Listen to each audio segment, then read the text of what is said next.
আল্লাহ বলতে চাইলেন, ও মক্কার কাফের, মক্কার কুরাইশরা, তোমরা যে নবী মুহাম্মদকে গালমন্দ করো, নবী মুহাম্মদকে নিয়ে তোমরা যে কটূক্তিমূলক আচরণ করো, নবী মুহাম্মদকে তোমরা জাদুকর বলবার চেষ্টা করো, আল্লাহর হাবিবকে তোমরা বিভিন্নভাবে কষ্ট দাও, বিভিন্নভাবে পাগল উম্মাদ বলবার চেষ্টা করো, আমি আল্লাহ তোমাদেরকে চ্যালেঞ্জ দিলাম, 50,000 বছর পূর্বে যে আমি আল্লাহ ইতিহাস রচনা করেছি, 50,000 পূর্বে যে আমি আল্লাহ কিতাব লিখে ফেলেছি, 50,000 পূর্বে আমি যে দুনিয়ার আদম থেকে নিয়ে শেষ পর্যন্ত যত মানুষ দুনিয়ায় আসবে সবার জীবন আমি আল্লাহ লিখে রেখেছি।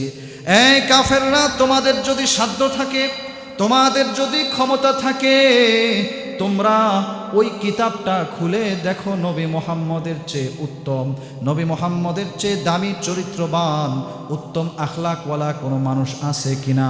তোমরা যদি সেই ইতিহাস, বিশ্ব সৃষ্টির ইতিহাসটা পড়ে দেখো, আমি আল্লাহ যা লিখেছি পড়ে দেখলেও তোমরা নবী মুহাম্মদের চেয়ে উত্তম চরিত্রের কাউকে পাবে না। কথা বলেন ঠিক কিনা? আমি আল্লাহ শপথ করলাম কলমের, এবং কলম যা লিপিবদ্ধ করে আমি তার শপথ করলাম। আল্লাহর রাসূল সাল্লাল্লাহু আলাইহি ওয়াসাল্লাম তার হাদিসের মধ্যে বলেন, আল্লাহ গোটা আসমান জমিনকে সৃষ্টি করবার পূর্বে সর্বপ্রথম সৃষ্টি করেছেন কলমকে। এই কলমকে সৃষ্টি করবার পর আল্লাহ কলমের জবান খুলে দিলেন, কলমকে বলতে লাগলেন, কলম তুমি সব লেখো। কলম বলতে লাগলো, আল্লাহ আমি কি লিখব, কি লেখার অনুমতি আপনি আমাকে দান করলেন। এবার আল্লাহ পাক রব্বুল আলামিন কলমকে বললেন, কলম এই দুনিয়ায় যত কিছু সৃষ্টি হবে, আসমান জমিন গ্রহ নক্ষত্র তারকারাজি চন্দ্র সূর্য গাছগাছালি পাক পাখালি তরুলতা সব কিছুর পরিবর্তন বিবর্তন, প্রত্যেকের জীবনে কি ঘটবে সব কিছু তুমি লিখে নাও। জোরে বলি সুবহানাল্লাহ। আল্লাহর হাবিব সাল্লাল্লাহু আলাইহি ওয়াসাল্লাম হাদিসে পাকে বলেন, মানুষ সৃষ্টির 50 বছর পূর্বে আল্লাহ আমাদের রিজিক লিপিবদ্ধ করে রেখেছেন। আমাদের জীবন কোথায় শুরু হবে, কোথায় শেষ হবে, 50 বছর 60 বছরের জীবনে আমরা কি খাবো, কি পানাহার করব, কি কামাই করব, কি বিসর্জন দিব, কতবার আমরা অসুস্থ হব, দুনিয়ায় আমাদের কত নেয়ামত আল্লাহ দান করবেন, ধনী হব না গরিব হব, আমার সন্তানটা কেমন হবে, স্ত্রী কেমন হবে, আমার জীবনটা কিভাবে চলবে, এই সব কিছু আল্লাহ 50,000 বছর পূর্বে লিপিবদ্ধ করেছেন। আল্লাহ পাক রব্বুল আলামিন কলমের কসম করে বললেন, আমি আল্লাহ শপথ করতেছি, আমি আল্লাহ শপথ করি কলমের, এবং কলম যা লিপিবদ্ধ করে আমি আল্লাহ তার শপথ করি। মা ইয়াসতুরুন অর্থ হলো মা ইয়াকতুবুন, কলম যা লিপিবদ্ধ করে।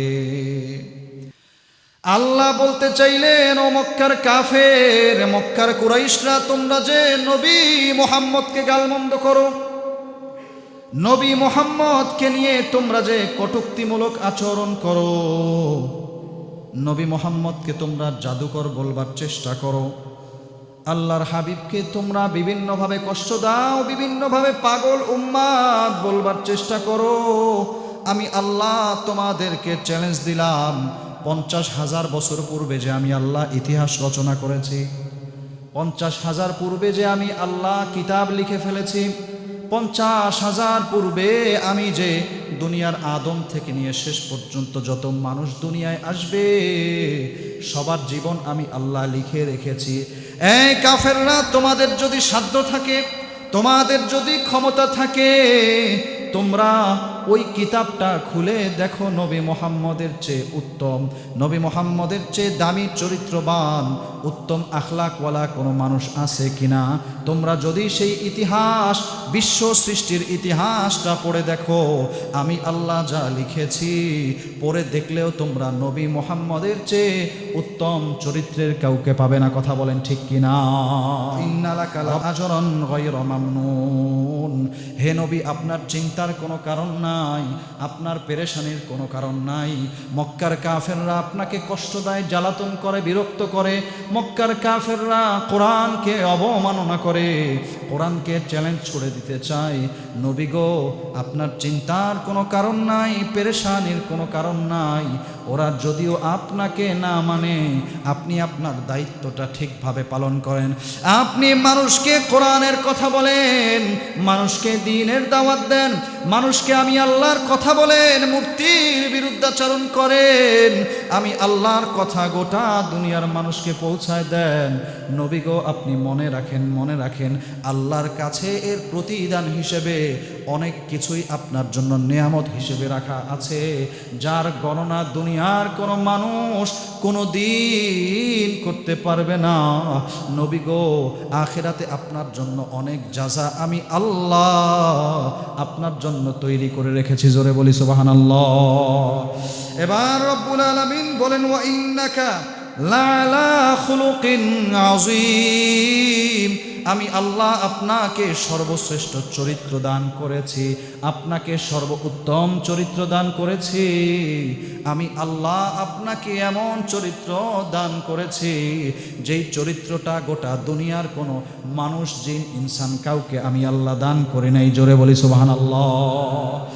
এই মুসলমান, আনাস রাদিয়াল্লাহু আনহু বলেন, আমি আমার শৈশবে 10 বছর বাল্যকালে নবীজির খেদমতে ছিলাম। 10 বছর আমি আল্লাহর হাবিবের খেদমত করেছি, আল্লাহর হাবিবের আশপাশে ছিলাম 10 বছর। এই 10 বছরে আমি আল্লাহর হাবিবের খেদমত করলাম। আমাদের কোনো সন্তান যদি স্কুলে পড়ে, কলেজে পড়ে, কিংবা বাড়িতে কোনো শিক্ষক রেখে যদি আমাদের সন্তানকে শিক্ষা দেওয়া হয়, সন্তান যদি 1 দিন 2 দিন পড়া না পারে, সন্তান যদি দুষ্টামি করে, এলোমেলো করে, আপনি নিজেই পিতা হন কিংবা সন্তানের শিক্ষক, ওই সন্তানকে কিন্তু গালমন্দ করে, মারধর করে, এমনকি অভিভাবকের কাছেও বিচার দেয়। কথা বলেন ঠিক কিনা। কিন্তু আনাস রাদিয়াল্লাহু আনহু বলেন, আমি আল্লাহর নবীর 10 বছর খেদমত করলাম। এই 10 বছরের মধ্যে আল্লাহর নবী একটা দিনও আমাকে বলেন নাই, আনাস তুমি কেন এই কাজটা করলে, আনাস তুমি কেন ওই কাজটা করলে না। আনাস রাদিয়াল্লাহু আনহু বলেন, অনেক সময় যেই কাজটা করার দরকার ছিল, যেই কাজটা করা দরকার, সেই কাজটা আমি আনাস ভুলবশত করি নাই। কিন্তু আল্লাহর হাবিব জিজ্ঞেস করে নাই, আনাস তুমি কেন এই কাজটা করলে না। আবার যখন অপ্রয়োজনীয় কোনো কাজ যেটা নবী বলে নাই সেইটাও করে ফেললে আল্লাহর হাবিব কোনোদিন বলে নাই, আনাস তুমি কেন এই কাজটা করলে। আল্লাহর হাবিব কোনোদিন আমাকে একটা সামান্যতম ধমক পর্যন্ত দেয় নাই। জোরে বলি সুবহানাল্লাহ। এই দুনিয়াতে আল্লাহ যত শিক্ষক বানিয়েছেন, চাই আপনি ঢাকা ভার্সিটি, গোটা বাংলাদেশের সবচেয়ে দামি ইউনিভার্সিটি, যেখানে ভর্তি হবার জন্য আমাদের সন্তান ভাইয়েরা প্রতিযোগিতা করে, জীবন্তর মেহনত করে, ওই ভার্সিটির আপনি একজন প্রভাষক হন না কেন, একজন শিক্ষক হন না কেন, দুনিয়ার যত বড় বিশ্ববিদ্যালয়, যত দামি শিক্ষক আপনি হন না কেন, আপনার বেতন যত ভালো হোক না কেন, আপনার ইজ্জত সম্মান যত বেশি হোক না কেন, আল্লাহর হাবিবের চেয়ে উত্তম শিক্ষক, আদর্শবান শিক্ষক দুনিয়াতে আর একজনও আসবে না। কথা বলেন ঠিক কিনা। আনাস রাদিয়াল্লাহু আনহু বলেন, আল্লাহর হাবিবের হাতের চেয়ে কোমল হাত আমি কোনোদিন স্পর্শ করি নাই। আল্লাহর হাবিবের হাতটা এত নরম, এত কোমল ছিল, এত দয়ালু আল্লাহর হাবিব ছিলেন। আল্লাহর হাবিবের হাতের তালুটাকেও এমন নরম মোলায়েম বানিয়ে দিয়েছেন। আনাস রাদিয়াল্লাহু আনহু বলেন, আমি দুনিয়ায় বহু রেশমের জামা কাপড় হাত দিয়েছে, স্পর্শ করেছি, অনেক মোলায়েম কাপড়কে আমি স্পর্শ করেছি, কিন্তু আল্লাহর হাবিবের হাতটাকে যে আমি আল্লাহ এত নরম বানিয়েছেন, এত দয়ালু বানিয়েছেন, এত মায়াময় প্রেমময় বানিয়েছেন, এর চেয়ে উত্তম নরম কোমল স্নেহ হাত আল্লাহ আর কাউকে দেন নাই। জোরে বলি সুবহানাল্লাহ। আনাস রাদিয়াল্লাহু আনহু আরো বলেন, দুনিয়ায় আমি যত দামি আতর ব্যবহার করেছি, আমি যত সুঘ্রাণের ঘ্রাণ নিয়েছি, ব্যবহার করেছি যত দামি আতর, দামি সুঘ্রাণ, কিন্তু আল্লাহর হাবিবের শরীরের যে ঘাম আল্লাহ দান করেছেন, এই ঘামের চেয়ে উত্তম সুঘ্রাণ আমি আনাস দুনিয়ায় কখনো পাই নাই। জোরে বলি সুবহানাল্লাহ। আম্মা জান আয়েশা সিদ্দিকা রাদিয়াল্লাহু আনহাকে জিজ্ঞেস করা হলো, আম্মা জান নবীজির চরিত্রটা কেমন ছিল, নবীজির আখলাক কেমন ছিল, নবীজির স্বভাব কেমন ছিল, আপনি বর্ণনা করেন। আম্মা জান আয়েশা বলতে লাগলেন, ওগো আল্লাহর সাহাবীরা, তোমরা কি কোরআন পড়ো নাই, কোরআন তেলাওয়াত করো নাই, কোরআনের অর্থ কি তোমরা জানো না? আল্লাহ কোরআনে যেই গুণাবলী বর্ণনা করেছেন, এই সমস্ত গুণাবলী কোরআনে যে আদর্শ বর্ণনা করেছেন, কোরআন যেমন এর বাস্তব নমুনাই হলো আল্লাহ দুনিয়াতে পাঠিয়েছেন নবী মুহাম্মদুর রাসূলকে। একটু জোরে জোরে বলবো সুবহানাল্লাহ। কোরআনে আল্লাহ যা আদেশ করেছেন, কোরআনে আল্লাহ যা নিষেধ করেছেন, কোরআনে আল্লাহ যা হুকুম করেছেন, কোরআনে যা হালাল, কোরআনে যা হারাম, কোরআনে আল্লাহ যত বিধিবিধান অবতীর্ণ করেছেন, দুনিয়ার কোনো মানুষ যদি তা মানতে নাও পারে, কম বা বেশি যাই করে ফেলুক না কেন, আল্লাহর হাবিবকে আল্লাহ এমন গুণাবলী দান করেছেন, এমন বৈশিষ্ট্য দান করেছেন, আল্লাহর হাবিব গোটা কোরআনের সমস্ত বিধিবিধান নিজের জীবনে বাস্তবায়ন করেছিলেন। জোরে বলি সুবহানাল্লাহ। আল্লাহর হাবিব বলেন, বুইস্তু লিউতাম্মিমা মাকারিমাল আখলাক। আল্লাহ দুনিয়ায় আমি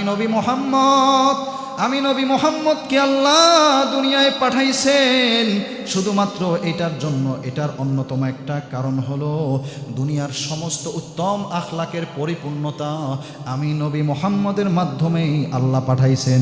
জোরে বলবো সুবহানাল্লাহ। আল্লাহ পাক এরপরে বলেন, ফাসাতুবসিরু ওয়া ইউবসিরুন বিআইয়িকুমুল মাফতুন। হে নবী, আপনিও দেখবেন, কাফেররাও দেখবে। যেই কাফেররা আপনাকে কটূক্তি করে, আপনাকে পাগল বলতে চায়, আপনাকে জাদুগ্রস্ত বলতে চায়, আপনাকে নিয়ে মন্তব্য করতে চায়, নবী গো আপনিও দেখবেন, সেও দেখবে। অচিরেই প্রকাশ পেয়ে যাবে কারা উম্মাত, কারা পাগল, আর কারা কোরআনের বিরুদ্ধাচরণ করেছে। কথা বলেন ঠিক কিনা?